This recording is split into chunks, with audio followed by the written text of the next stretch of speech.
Howdy, folks. Welcome to Moose Podcast number 299. How you folks all doing this week? Hey, you guys sent me a whole lot of additional questions from the last podcast that was about answering your questions. So I'll have another podcast soon with more answers for your questions. So just keep them coming. Appreciate you stopping by, and I appreciate your support. Also appreciate my good friends at Bedford Camera, bedfords.com. Hey, they already are busily taking your orders for the new Nikon N30, the 400-4.5, and all the other good stuff. They've got the inventory, they got the great prices, and remember moi, the old Moose discount. Save yourself 5%. It'll save you no shipping and probably no sales tax for a lot of states. So remember to thank Bedford's for their sponsorship. Well, I've got a really special guest this week for the podcast. I've been enjoying her work for a long time. I'm not going to say she's old, but she is really great in the industry, and she's out there. If you haven't taken one of her classes, she's a great instructor as well, which I truly appreciate. So, any further ado, Deborah Sandidge, how you doing, Deb? I'm fine, thank you. Thanks for inviting me here to talk with you today. It's my pleasure. I want to start this conversation with the ending of the last conversation, because you got me wondering. Why did you want the Z 400-2.8 lens? What do you got up your sleeve? You want, because it's not one you're going to put a 10-stop neutral density on and photograph a blur. So what do you got going? Oh my goodness. It's funny. I've been changing the lenses as we go along. We're digging into the Z system, and now I have a 500 millimeter PF, which I loved, and a 200 to 500. So I'm looking to replace those zoom lenses. So as we go through this process, we've had some nice ones, and for some reason, when they put all the information out there, I was just absolutely hooked. I love the idea. You've got this teleconverter already built in. You can go from 400 to whatever it is. 560. 560. I was thinking of aperture. So absolutely. You could switch it around. It seemed very, very flexible, and for some reason, it just resonated with me. I haven't been hit by that. I mean, a lot of things I know I like, the 14 to 24 or the 24 to 70, but this one was just like a mystery lens. Like when the Nocta lens came out, it was so mysterious and amazing. So it's conflicting because I know they just released this amazing 400 millimeter lens at 4.5 today, and so that's exciting. And you have the 800, right? I mean, didn't I see you shooting with the 800? I have the now old 800-5.6. Oh, okay. So I've had that since day one when it first hit the shores. Oh, okay. So I have not gone to the Z800. Probably not. Won't go there, but I have I've ordered the Z 400-4.5. Yes. Okay, that's what I was thinking that you had. Yes. Yeah, I'm looking forward to that lens. I started with a 400-5.6, 40 years ago, and it's like kind of going home to an old friend. So I really can't wait for that lens. Yeah, it looks amazing. I've been looking at some of the work that's produced, and that 800 millimeter isn't a range that I've had the opportunity to work with. I've always used the teleconverters, the longest lenses. And so I'm thinking, long term, that might be something. I'll just see. I'll see how this one works out and see where it takes me after that. But it's pretty exciting. It is. The Z has opened up some, I'm not saying new doors, but some definitely new trains of thought of some possible images, able to take them easier, especially coupled with that Z9. But that 400-2.8, so you're interested in the 560 part of it more than the 2.8? No, just for the reach, having the teleconverter reach. I just love that opportunity that you would have without having to stop and, put on the teleconverter. It's all there. It's all built in. Having it be such a fast lens of 2.8 is just like stunning, absolutely stunning. And some of the situations that I shoot are happen to be very low light. And so I don't know. I've looked at, during the last month or so, a lot of people who have worked with this lens, and certainly Christy's amazing work recently, that's pushed me right off the cliff. So her work was so stunning, but a lot of people, I can see there's that artistic vision. And you refer to lenses as tools, and it absolutely is true. It is a tool, but it can be a very artistic tool. And so I think the opportunities exist for that. I'd like to explore that. So we'll see. Maybe I'll end up with the 4.5, but we'll see. Well, a perfect segue. When I think of artistic, especially when it comes with colors, that's what probably what's always drawn me to your photography. From the umbrellas to the pastels, and you find pastels in probably every place you go. There seems to be that palette of colors that you just invite us into. Where does that come from? I mean, how do you find all these pastel colors that are just like off the color chart palette, just, like served up on a silver platter to your lens? How do you do that? That is a great question. And I think, through experience, I love to photograph sunrises. I'm not that far from the East Coast. I'm about an hour to 2.5 hours, depending on where I end up. So for me, just going, it's not the event of the sunrise. It's that hour prior. It's that transitional time where you're experiencing what happens over time, and that you still might get some stars in your frame. You still might get a hint of pink across the horizon, and also the blue hour as it emerges. And it's also exciting. Maybe a few clouds, and if you have the ocean and some rocks, it's a recipe for, it's just so soul satisfying. I love watching what happens. So for me, that beautiful time of day really happens well before the event of sunrise is scheduled. So it's this moment super early. So you'll find me out there at least an hour before, or let's say an hour after sunrise. Then again, you get that beautiful glow that happens. So I like to try to find that light and use it to my advantage. And of course, then everything else just sort of happens along the way, is what happens in between. But, colors, and I get very attracted to colors, like rose tinted glasses. So I don't know about that, or rose colored filters, but now I know why I've always liked you so much. I mean, yeah, I'm always up and out, and my people always complain I have them out in the dark, so they're there before the light starts to come up. So is that how you got the shot, like on Miami Beach with that psychedelic lifeguard station?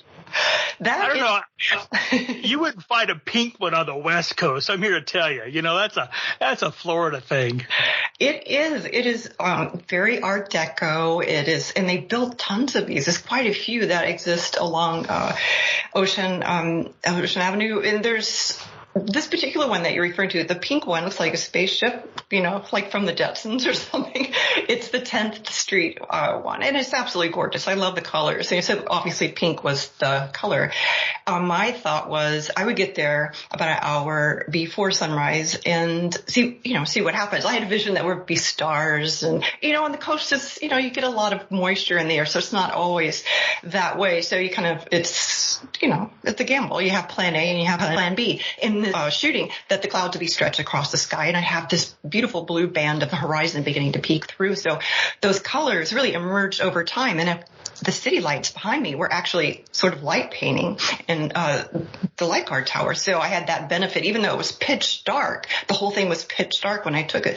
The lights over that time frame would illuminate the stand. So it's kind of fun. It's like long exposure. So do you remember how long exposure that was? I mean, that I think it was around 4 minutes or so. Yes.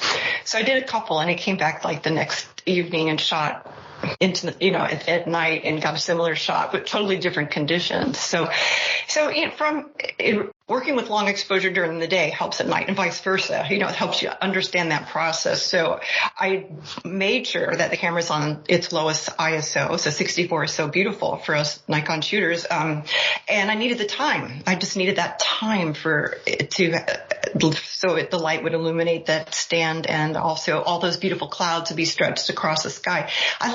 It becomes very painterly and very artistic. So the mechanical part of the technology part of taking the picture and the technology of understanding how the camera works, ISO, aperture, shutter speed. But then there's that creative side of knowing what happens and being able to make that work with your picture is fun. Okay, so there's the New York Harbor shot. There's the London Bridge shot. There's it looks like you're in the middle of a street shot, like you're committing suicide. I mean, how are you? Well, I mean, come on, there's headlights coming at you, right? There's little Deb with her camera. So, poor drivers. Anyway, how are you pre-visualizing where you should actually commit? Because, you're doing a long exposure. You've got to put a tripod down. You have to commit to a spot. How do you pre-visualize what the end blur, for lack of better terms, is going to materialize in your frame? Oh, that's a great question. So I would definitely say a lot of scouting. So I look during the day, am I going to be parallel to the subject? Or am I going to be perpendicular? How long is this going to be? So I can kind of know in my head it's going to be a 2-second shot or an 8-second shot. That one that you're referring to with the Flatiron building, there used to be a little partitioned area where people could actually stand. So it looks like I was in the danger zone, but it was actually in a safe spot. So I could shoot, and just for several seconds, you get those taxis that are blurred, and that goes to the energy of the shot. So being in New York City, it's just so frenzied, and there are horns and sirens and lights and people, and that's what I wanted to communicate in this picture. So I just wanted to try to put all of that together, and I estimated it would be a several second shot that would work. And of course, sometimes that changes. The traffic stops or it goes too fast, and you make adjustments along the way. I shot the same way in in South Beach area with the traffic, and it's beautiful. So you have the neon buildings. So really, I'm framing up the shot. So I have all these wonderful hotels and buildings that are all lit with neon signs, and just waiting for that traffic to pass. So I'm just waiting. So I'm pretty much holding the shutter release, and as the cars roll into the scene, pressing the shutter and releasing it after they go. So it's usually around 8 seconds, but you get that painterly effect. So rather than freeze action, which is sort of, it's definitely like how you see it, but you get a more artistic feeling what happens over time by using a longer shutter speed. And it's also just really fun to do. So are all your blurs done with shutter speed, or do you use some neutral density in there? Oh, absolutely. So I think you mentioned Tower Bridge, which is my favorite place in London. When I go, I usually go straight there because I just love it. There's something so historic, charming. So I will go. And so during the day, so when I get there during the day, I'm keeping my fingers crossed that we have really good contrasting clouds, big puffy white clouds, deep blue sky. That's the time to dig in to the neutral density filter. So in that case, I will bring out a 15-stop neutral density filter, knowing that with the 14 to 24 f2.8 that I could put it on and generally get a shutter speed of around 4 minutes or so. So depending on how the cloud conditions and how long I really want that to be, because sometimes I might have to, change the dynamics a bit, change the aperture so it's a little bit longer exposure. So yes, so that was fun to do. So during the day, 15 stop is that's where it's at for me. So whose 15 stop filter do you use? I use Nisi filters. They've been really fabulous.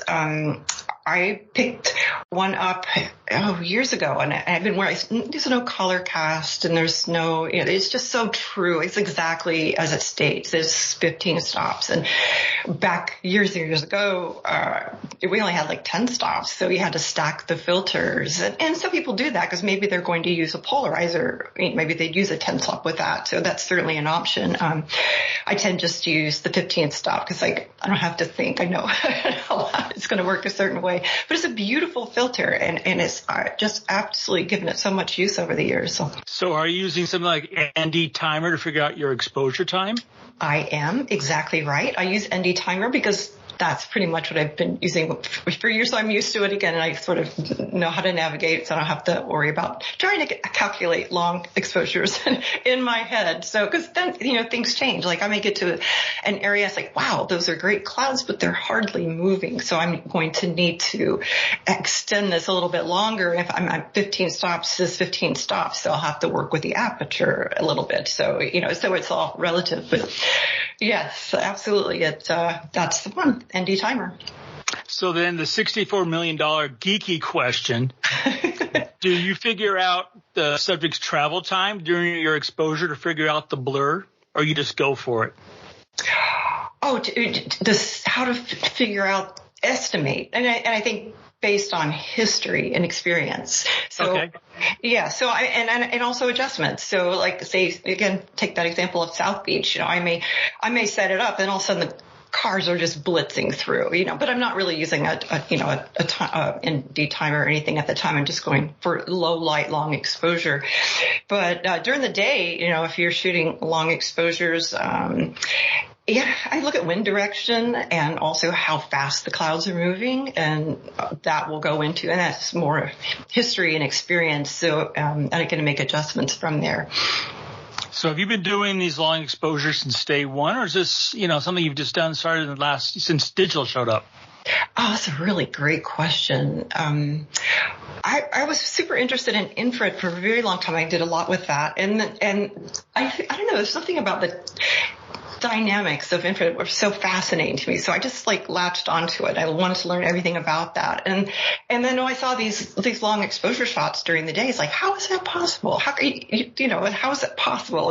How can they control light that way? It's just in an artistic way and have this softening. The water's just like a mirror and the clouds are blurred. You're changing the story. And I just thought that was fascinating. So I was hooked right away when I understood that. And I read everything. I tried to go through every piece of information and understand how it worked and then get the filter. So it was trippy at first. I think I could only get like a 6 stop, and then, that it's not enough. I need more ND.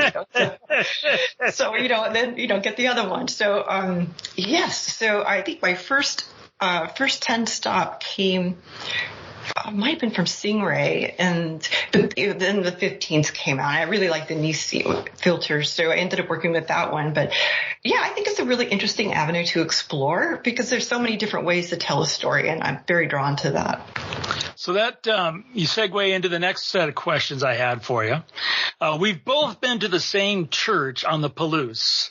Oh. And I came back with black and white and some color. You took it to a whole nother level with your infrared. So you've been doing infrared. You've got some spectacular ones. The church there in Palouse is one of my favorites of yours. So what camera are you using for infrared, and how do you approach that spectrum of photography? That spectrum of light. Oh, that's a great question. And thank you for your kind words about that area. It's a beautiful area. A picture that you shot probably was I had a D7000 converted. So this is what happens to my cameras when I upgrade. They are reborn in infrared, so they'll have them converted. So you'll find my closet, sincerely, I have quite a few infrared cameras. So you're not like Vinny. You don't have a Z9 converted to infrared already? Oh no, he is the king. No, he's definitely. Leave it at that. Yes. No, I haven't gone that direction. I absolutely adore that camera. I just be horrified for it to go through any surgery. So generally I'll do something, but it's so nice. The system. So I did have a Z7 converted, of recent, but at that time I think it was the 7000 with the standard conversion, which is the 720 nanometers. So I like them black and white. So you've probably felt that same way about that location. It just seemed to have that energy and very classic. So yeah, it's on a hill, as you talked about, and it's a beautiful little chapel. But then what was happening, I could see these clouds. So, I'm backing up and getting just trying to get us low, and it's just and wait for these clouds. So as these clouds began to pass on this hill, I'm making these shots. It looks like a long exposure because how soft the clouds were and how feathery. So I had that look, but it was simply in infrared. So yes, I have oh my goodness, I have the 720 standard conversion. I have a hyper color, which is really wild. It's very South Beach. It's a different conversion. I have a 590 nanometer. So a couple different cameras, different conversions, but it's a lot of fun. So right now your main infrared camera would be? I had a Z7 converted. So, okay. Yes. So yeah, I'm living with quite a few infrared cameras, but I'm only using the one. So yeah. So how much gear do you go traveling with then? If you've got 3 different ranges for infrared and a Z9, and I mean, what all you got in there? No, that's a great question. So I think as we travel, we isolate the lenses we need for the jobs that we want it to do is for the type of photography that we'll encounter. So if I'm going to Africa, I'm definitely bringing the infrared camera. It's so beautiful. Some of the shots that I just fell in love with the idea of infrared, the big landscape, and having something like an elephant and walk into your shot. I think I was shooting with I have a shot where a beautiful storm was coming up. So it was really a big landscape storm, and infrared, the vegetation is very light, and then this elephant just wandered. I had a 24 to 70 millimeter lens. So you can imagine, this elephant was really, really close, and just heart-stopping for him to walk into the shot.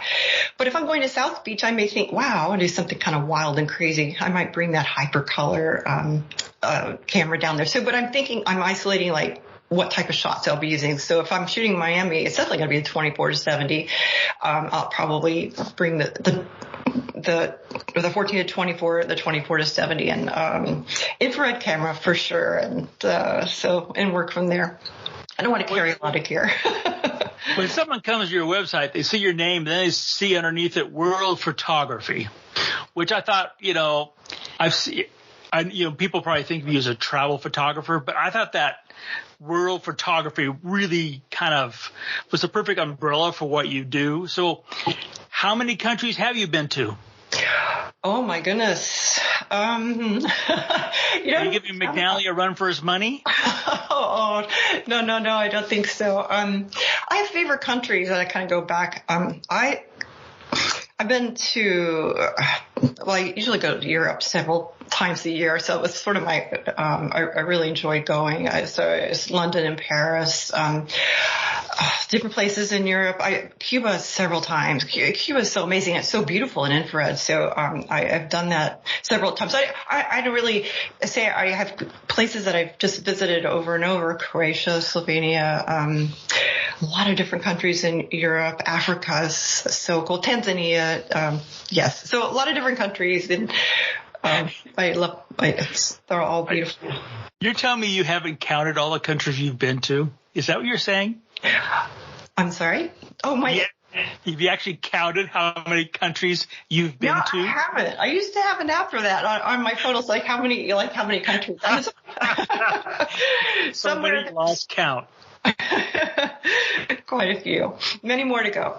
So that opens the door then. What country do you want to go to that you haven't been to yet?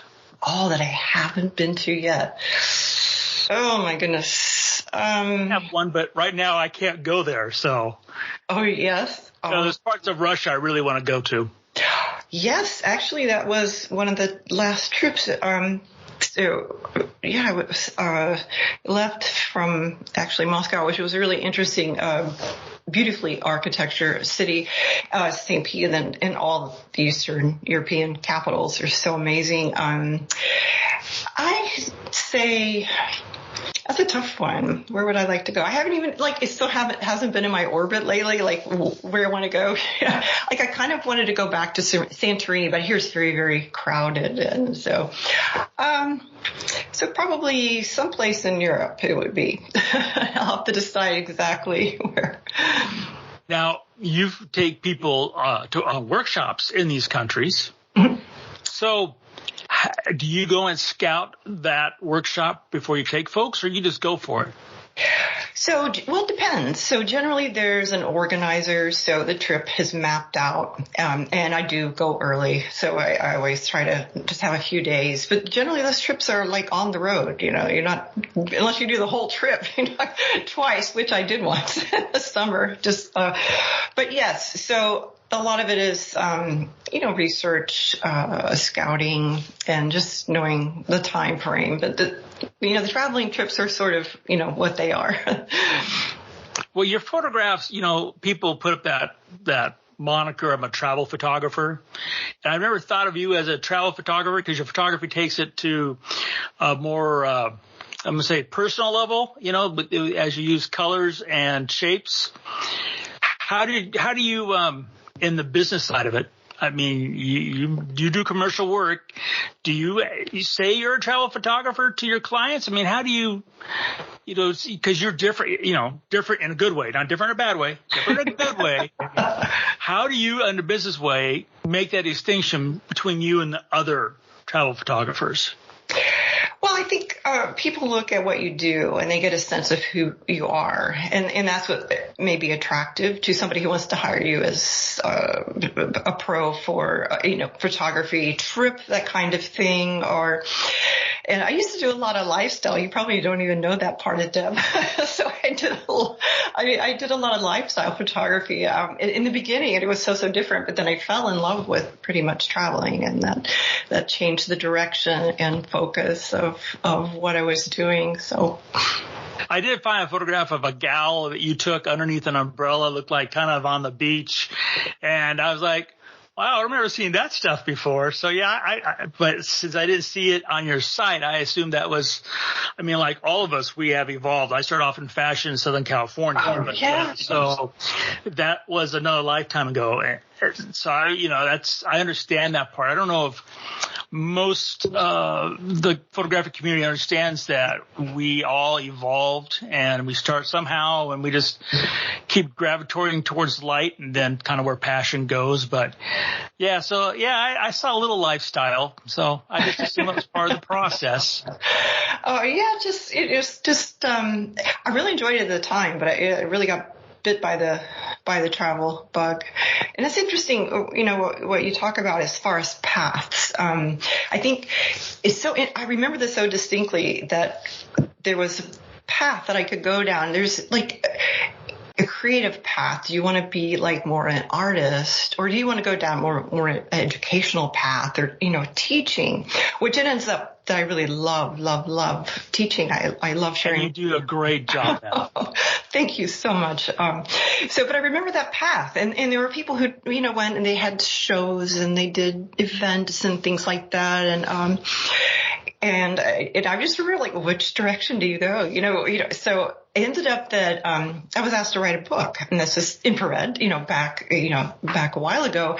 And that was sort of the path they took. So it became very, I would say the book, it was published by Wiley, which is a textbook company. So part of it was very technical, but then I was drawing from the artistic part to be, in the book and also fulfill that. So so a different path, so I really kind of got away from, some of the, people. I know people ask me all the time, will you do my wedding? It's like, you don't want me to do your wedding. No. So. I understand that all too well. Because you're a photographer, you've got a camera, then you have to do but it was interesting. I have somebody who asked me about, because they saw, I worked a little bit with double exposures. I love that. I thought that was the coolest thing in the camera. When we had that image overlay thing, or first one of the early cameras, I was just like, I love this. Just because the moonshot was great you just put up. Oh, thank you. That was so much fun. That was fun. I did that a long time ago with just cause and effect, because the moon was behind me. I needed to be next to that.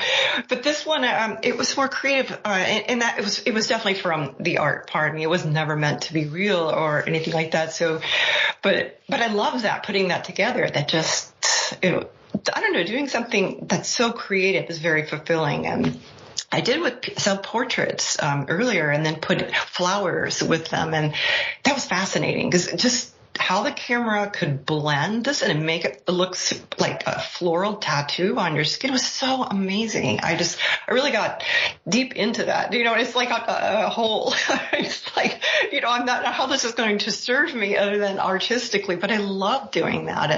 And people like that. They ask about it. How did you do that? And it's not that it's complicated, but it's nice because it's not a Photoshop thing. This is something that the camera can perform is this function, and be it double exposure, multiple exposure, or the simple overlay feature. But I think it's fun. I think it's underused. I think there's a lot of things that people can do. Well, the first one you put up, you were wearing like a hat. And so I didn't even recognize you. Had all the days. I'm like, gee, that looks familiar. And I was like, oh, that's actually Deb. So I thought it was pretty cool. Well, that's the nice thing, because you start with basically like a silhouette, just this form. So it's not like they're looking at you, which is really freaky for me because I don't like cameras and portraits and no. So, but to do my own shot, it's so interesting. So, because I'm controlling the camera through SnapBridge, the app that we have. And, so basically looking at the camera, making the shot, and then going back and shooting an overlay. And overlays are fascinating. They're beautiful. So you have so many different things that you could do. So just picking out favorite flowers and creating something that was really personal, but then to put it out there is like a whole different dynamic too. So yeah, it was fun to do. I enjoyed that process. It's very cool stuff. So I kind of think of you as one of the old timers. You've been around doing in this industry for a while. Not saying you're old, not going there. I'm just, you've been very accomplished and out there. And being a lady, you started off when the industry didn't have a whole lot of big name or really ladies in the spotlight when it came to photography, which especially in the last few years, that's kind of changed a lot. Yeah. So have you seen that change during your career from when you started to now?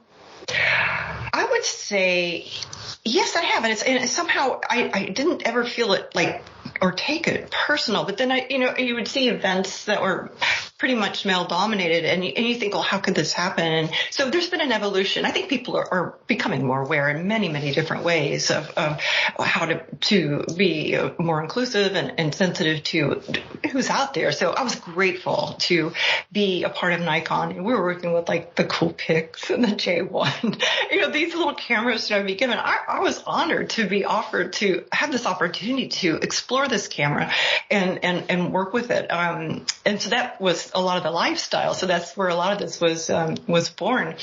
So yeah, it's interesting. So yeah, so there's been some events, but I really see that definitely have changed. There's women, very strong, beautiful women who are just so fantastic artistically, and I'm just so happy to see their work and, be a part of that.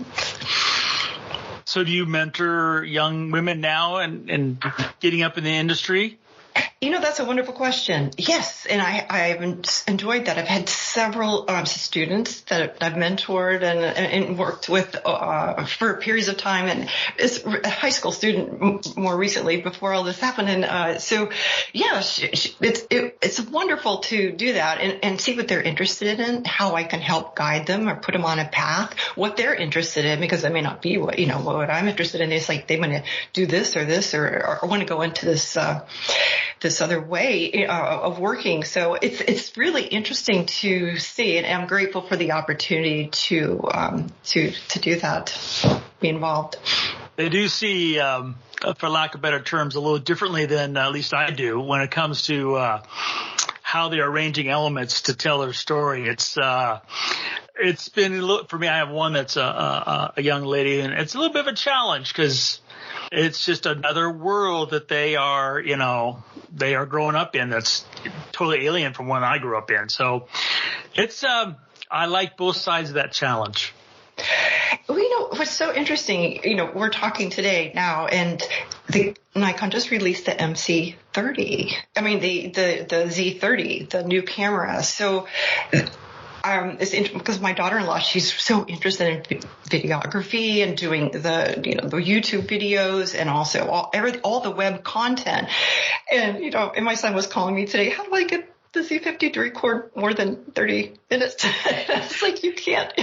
You need the Z30 because that's going to record 125 minutes. So it's so fascinating. They're building these cameras and putting them out there in the hands of people who can really work. And we've seen this evolution, you and I, from the beginning of like Instagram, where it was picture heavy, and now it's they want reels and a lot of video content. TikTok is king, and so the way that we've communicated, is obviously evolving, and having tools like that Z30 that just came out is so fascinating. What if you wanted to go out to your mountains and hills and just do a little intro? It's so easy because it's small. You can hold it in one hand, right? So yeah, I love what's happening, and seeing, who they've asked to work with and how people are responding to it. It's just really interesting. So how are you going to do a blur with a Z30 to post a reel on Instagram? Just takes the right lens. So if I were to do that, but I don't think that's what the camera, it will do everything you want it to do, but I think that's really built for that video, that just the very candid. Oh yeah. Holding it up here and just recording the video and having that 125 minutes. That's because a lot of these video formats are 30, 45. And so your limit, you have to really choose wisely as far as what you're working with. And I think people are, obviously they can't do their iPhones and have, the right sound and the right light and the right image quality. So they need something that will work for them. And so, yes. So I think that, if I had that camera, I probably wouldn't use it for that function. If I were brave enough, I would be holding it up and giving a little 7-second reel introduction to Instagram and how to do long exposure. I'm not sure. Well, we've got all these mediums pushing us to go for no longer shoot stills, but to shoot moving. Exactly. The Z30 is another example, and Instagram wanting reels, like you mentioned. It's kind of like saying, okay, you still photographers, move aside. We're all, everything's going to be moving now. Yes, and that's such an interesting dynamic, and I've looked and watched at the content, because it's really hard for me. Like if you don't like watching videos, then it's really hard to get into that vibe. But if you don't mind seeing them, sometimes it's really helpful. It's interesting to see, like the ones I really like. It's like maybe you see that person with their gear just for a second or two, and then you see what they're doing, and that becomes very instructional, very inspirational, and it's like, oh, that's the person, that's the gear, and they're doing this. Oh, that's how I can do, that kind of thing. So it becomes very educational and inspirational. So, yeah. So that's right. That's right up your alley. Except you're camera shy. I think it's interesting. So, we'll see. Instagram is very clear, on how a lot of the social media, they really like this, the video content. And yeah. Okay. So, you ventured in during the pandemic and dove into my genre. You started photographing birds in your backyard. Oh, but not as great as you do, I promise. But I appreciate that. So come on, I'm curious. How did you go from pastels to cardinals on a log? Well, that was, again, it was sort of a personal challenge, something that I was interested in. Never really, everything was so harsh during that period of time of COVID. And I had the resources. I had the camera. I had the lens. I have this platypod, and I set the camera up on my desk and literally open the window. I have a feeder with different stands, and it's 18 feet from my window. And so my camera, just open the window, the camera's right there. I can photograph these birds that come to land and spring up and fly and get it. So it was just like, well, how can I get them? At first I tried to do a lot of video, which was fun, like in the rain. It was really pretty. But getting different shots, but it's a challenge. It's definitely an art form, but it's a lot of technology goes into bird, as you know, photography. So it's a good way to really practice and develop a skill set that was so very satisfying. And I still do it. Right now you'll find the 500 millimeter with my Z9 attached sitting on my desk as we speak. So. Well, of course. What else did you do with it? I mean, My AZ9's on my 800 back at pointed at my perch too. It's sitting there while we're talking. Yeah, I can relate. But so are you going to take this wildlife thing beyond your office window? Oh, absolutely. Africa was really, that's wildlife. That was the whole experience. I was interested in bird photography. I did some initially, that I enjoyed. I was interested in the gesture, the activity, that moment that was so beautiful, like a bird extends the wing, and that moment and maybe the light was just so fantastic. And I think that's why I've been so attracted to the lens we talked about, because of being able to capture some of these moments in a different way. So yes, as far as bird photography, definitely been practicing. So I'll work more with the birds. I love what you're doing with the 800 millimeter lens. It's really beautiful. You get such nice tight shots. You're bringing that subject so close, and so the viewer can really experience and feel what you were experiencing at that moment. So that gives me chills. I just love that. And those little birds are fascinating. They're very, very fast. You're that close to getting that Z800. You're talking yourself into it as we progress here. I don't have an 800. I've never ever worked with that. So and watching your work, and Michelle has that Z. Michelle found in Canada. So she has been a huge inspiration, looking at that too. So both of you have these 800 millimeter lenses and getting these fantastic shots. But it's the tool for the job. If you want to be able to do that, you need to have this, and this is really where it works. So yeah, we have a lot of birds, and I want to be in the shape where in the spring we start getting a lot of these migrating birds. So I think it'd be fascinating to have everything up and running and and do a little local stuff with the birds. That sounds like fun, though. Yeah. So I was a little surprised you said you're about an hour or 2 hours from the beach, when it seems like almost every time I open up Twitter, there's another shot of yours on the shoreline. So, are you and your husband strolling the beaches of Florida all the time with your camera? How do you, are you a beachcomber? How do you always on the beach if you're an hour away? It is. Well, in another life, I would live on a beach. I just absolutely love it. It's so peaceful. I grew up not far from the ocean, so I think that you just get sand in your shoes, and that sticks. You're basically very attracted to it, and it feels. What a title for a book! I could see a coffee table book. Just that title would be perfect.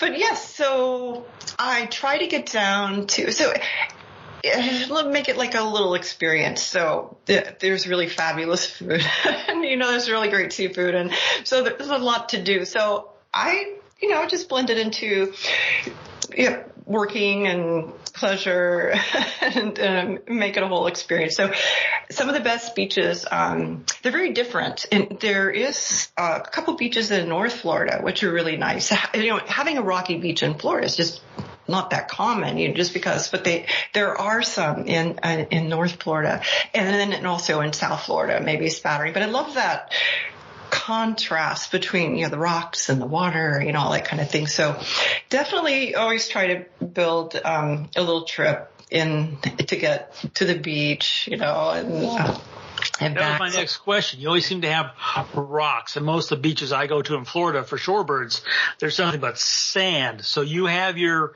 rocky little spots already mapped out, huh?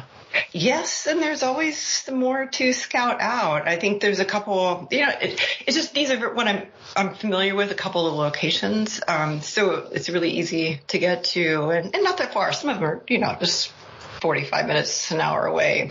But some of the beautiful places that I really like are going to be quite far, down south, 2.5 hours. But the conditions always change. So, what you were describing, is it's like photographing a bird. Well, the bird is the bird, but the chain, maybe the birds in the snow, maybe the birds in the summer light, and there's little cottonwood flying around or something, so everything is sort of experiential. It changes. I think that's the draw, is to be able to come back with something. So maybe I'll go and then I'll photograph the piers, maybe with long exposure if we have great clouds. So my fingers are always crossed for great clouds, but sometimes that doesn't happen. And it was really weird the last time I was there, because there was a lot of seagrass that had come up on the shore. So I was like, trying to avoid shooting that. So, you kind of have to go plan B. So you don't watch the weather and make a run when you see the clouds coming in? You just go for the gusto? No, absolutely. So I have a couple shots where I had planned I could see the storms coming, and they planned it like 2 days out. So I definitely use all the different weather apps and Skyfire and whatever else I have. So having a morning storm off the coast can be so incredibly beautiful. If there's the opportunity for lightning, or if there is any type of dramatic clouds, and having the rain, the sky is blue and gold. As you know, that color combination is so strong and beautiful. I love to put those together. So I did. I drove down and waited for it, and it was beautiful. Of course, the storm is the storm. To get down there, it just got raging. But I got a few shots before. So, it's just like, okay, so what do you do for your gear? You make sure you carry rain cover. Where can you duck and cover in case of lightning? But yes, so I do pay attention. If I see something interesting, and this is often the time of year that can be really, really interesting. We've got storms right now. But yes, so I try to capture those. But otherwise, sometimes it's just a matter of timing. I have this time that I could go, and as traveling, as you know, you just work what you were given and try to go. But you definitely kind of plan what the given is when possible. So, what's your favorite current strolling the beach, going after the lure shot rig right now? Oh, that's going to be the Z9 paired with the 14 to 24. I have an easy foundation kit with the 15-stop neutral density filter. So that also, I use a 2-stop reverse grad when necessary with that. So I have that option if I need the grad, because sometimes that light at the horizon is very, very bright. Sometimes I just, need that. But I carry a 3-stop, a regular grad, 2-stop reverse grad, and the 15-stop neutral density filter. So if I'm strolling, I'm going to have my really sturdy, really right stuff tripod. It goes in the water and rinse it out after. I don't worry about it being in the water. Also, it's also very, very stable. So that's going to be what I'm carrying. In my bag, I will have my 24 to 70, and I also will have a telephoto zoom, like that 100 to 400 I packed with a teleconverter. That was so awesome. Because the moon was like a gnat in my frame when I was trying to shoot the 14 to 24. It was a moon, but you'd have to really use your imagination. so now the people are just hearing your voice, but I could see you really light up when you said 100 or 400 with a teleconverter. You lit up like that was like the cat's meow. I take it you like that combo. That is a nice combo. My friend just bought it too. I guess he was really looking forward to working with that, and with the possibility of the teleconverter. So yes, the 100 to 400 is a very versatile lens. It is lightweight, super easy to pack, and can carry, I got to carry my gear, so it can't be too much. So I have to try to isolate what I'm going to do. But it's always going to be that 14 to 24. And I do use that exclusively with the foundation kit is designed for that. And you see makes one for that lens. So that's what I'm using. I don't really use the ring mounts. I just use the flat mount system. So you'll see me with that combination. I'll be wandering. So have you tried the 2X on that 100 to 400? I did. So that's what that means. That's 800 millimeter. I know. Saying. That's right. I'll have to go back and see where it was. Yes. And in the weird, it was really hard to think about because I thought it looked great in the frame. But if you're doing a composite, a double exposure, and the moon is just ginormous. Yes, it is.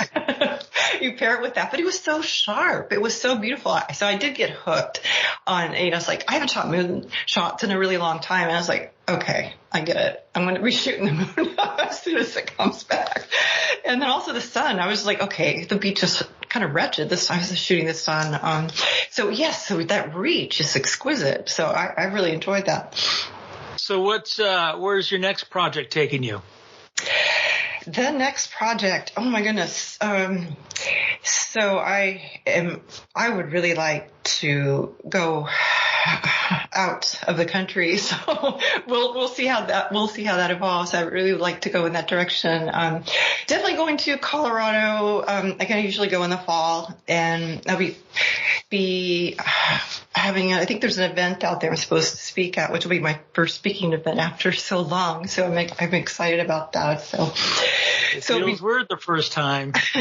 Don't you? Do you think? Yeah, I'll have to ask you more. Yeah, my first time after being talking to a computer monitor for years. Yeah, the first one really felt really weird. Weirdly weird. Yeah. So yes, I'm excited to get out. But there's still the bread and butter of what I love to do is it's going to be the ocean and the sea and the stars and the skies. I love that, but I so love cities and just walking around New York City and just absorbing all that action and that energy and that frenzy and being able to record that in a way that just feels like that. To me that's always fun. And scouting, going to went up to Canada, and it was so fantastic. The Montreal, Quebec City, so quaint and coming across all these different things. So just finding just opportunities that sort of hit you along the way as far as scouting, and then being able to translate that into the chosen shot later at the hour that you wish to be there. Well, I have one last question for you. It's the hardest one of the day. Okay. What's your favorite feature on the Z9 and why? Oh, but there's so many answers. Do I have to only give you one? I know, but I know you're a Z9 fanatic like I am, so I had to ask. Well, I have been obsessed with when we had the update and we have this pre-release capture. It was just like, this is like supernatural. How does this happen that the camera could predictively shoot? I mean, before your brain can even respond to press the shutter. That to me was just absolutely amazing. I had to go back and just, I knew I had the shutter pressed halfway, so and that feature was enabled, so we could have this pre-release capture. But then did I get that? And then go back and look, and it's like, wow, there's the shot. This bird is I could never capture this tufted titmouse that's going like a million miles an hour. But predictably, the camera knows the motion and is able to shoot this, and it just absolutely is mind-blowing. So the opportunity for that for any type of sports or action or birds is just so phenomenal. It's really creative. It just gives you a whole new way to appreciate an image that I couldn't get before. That's a brilliant answer. So I didn't see that coming. So yeah, you don't need that for blurs, but you do need that for birds. Absolutely. Well, Deb, I can't thank you enough for spending some time. I love talking with you. Could do it forever. So where can folks find you out there in the old web world? I am at Deb Sandidge, DebSandidge.com, Deb Sandidge on Instagram, on Twitter, Deborah Sandidge on Facebook. So I'm easy to find. You could just Google my name and there. So that's it. They can ask deb@me.com if you want to send me an email. I'm happy to answer. Well, I can't thank you enough. It's been great, and I hope you have a really great 4th. Thank you. You too. Thanks for having me. Remember, folks, to go out and make every click your story.